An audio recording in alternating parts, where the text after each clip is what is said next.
اللهم عالم الغيب والشهادة فاطر السماوات والأرض رب كل شيء ومليكه أشهد أن لا إله إلا أنت أعوذ بك من شر نفسي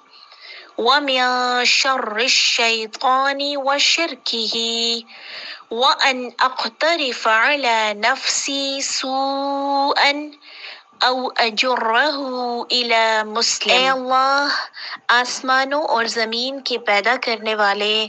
غیب اور حاضر کو جاننے والے، ہر چیز کے رب اور مالک، میں تجھ سے اپنے نفس کے شر اور شیطان کے شر اور شرک سے پناہ مانگتا ہوں، اور اس بات سے کہ میں اپنی جان کے بارے میں کوئی برائی والی حرکت کروں یا کسی مسلمان کو تکلیف پہنچاؤں۔